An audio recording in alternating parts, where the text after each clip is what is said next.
at some time or another, have agonized over making a decision.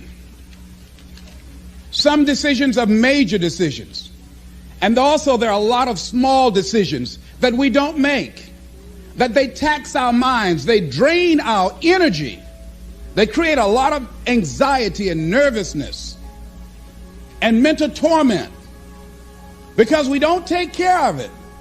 We decide not to decide, which is a decision.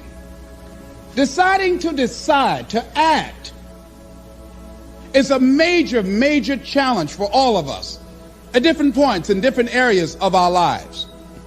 And there are things that happen to us along the way, experiences that we have that prevent us from working through the mental block of acting, of doing those things that we know we ought to do. And so what I want you to think about is, what is there that you know you need to do, that you want to do this, but for some reason or another, you've been holding back. For some reason or another, you just have not been able to gather your nerves or be able to work through the procrastinating or putting it off or justifying or blaming. Some reason or another, you just haven't done it. And you know you ought to do this. You really want to do this, but you don't know why you haven't done it. Because in order to begin to reinvent your life, you've got to make a conscious, deliberate, determined effort. That you really have got to put all of yourself into it. It's very challenging to act, to do those things. There are times when you're looking at it and you say, I know I need to do this, but I don't feel like it. I don't want to do it. I know I need to do it, yet leave me alone. No, I don't want to do it. So what do? What are those things that cause us to do like that? I think that among the things that prevent us from acting is the fear of failure.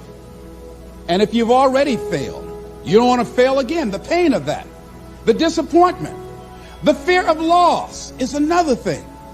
Because many times when we do those things that we know we need to do, we feel that we might lose somebody that we love very much and care about. We don't want to hurt anybody. Many of us don't act because we want other people's approval. We want everybody to like us and to accept us. And that's not possible. Many of us don't do the things that we want to do and don't act because of lack of self-confidence. We don't believe enough in ourselves. So there are many reasons why we don't act. There are other things, though, that affect us. Is that not wanting to take personal responsibility. We want somebody else to do it.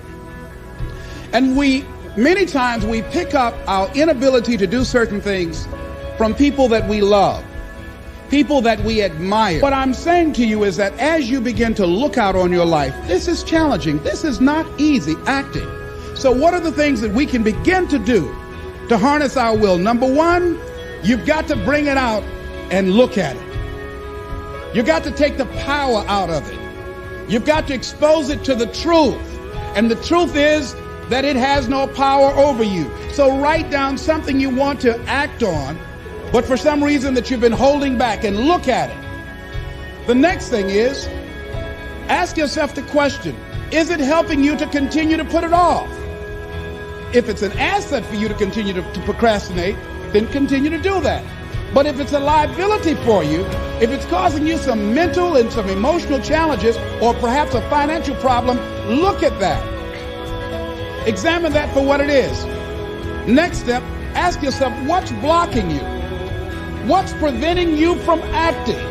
Why don't you have the courage to handle that? Why won't you face that? What are you running away from? What kind of avoidance behavior are you engaged in? Next is, what is the worst thing that can happen when you take action? Next is, how will you feel after taking this action?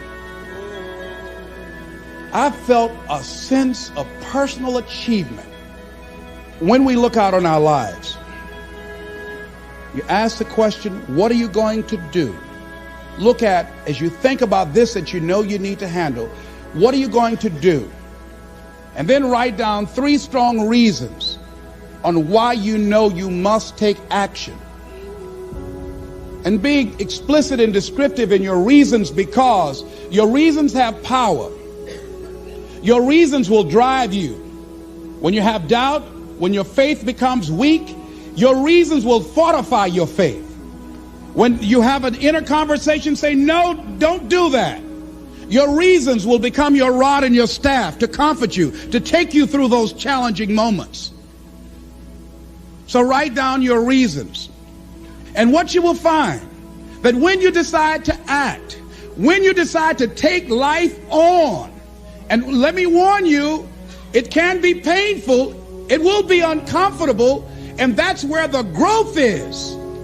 When you're uncomfortable, when you're stretching out, when you're taking life by the collar, you're going to get thrown to the ground again and again and again. But when you have determination, and you know that what you're doing is right, it gives you your life, it gives a special meaning and power to you, you will have some power from on high. You will discover some things about yourself that will begin to electrify your personality. You'll begin to discover some things about you that you don't know you've got. And most people don't work on their dreams. Why? For many years I didn't. One is because of fear. The fear of failure. What if things don't work out? And the fear of success. What if they do and I can't handle it? The other thing is that most people, ladies and gentlemen, they get comfortable. They stop growing, they stop working on themselves, they stop stretching, they stop pushing themselves, and they end up becoming very cynical about life, and they throw in the towel on themselves, on their families, and on their dreams. And the other thing is that most people don't feel worthy. What I'm doing now, I could have been doing years ago. But because I did not have a college education, because I didn't believe in myself, because I allowed other people's opinion of me to control my destiny, I didn't act on my ideas.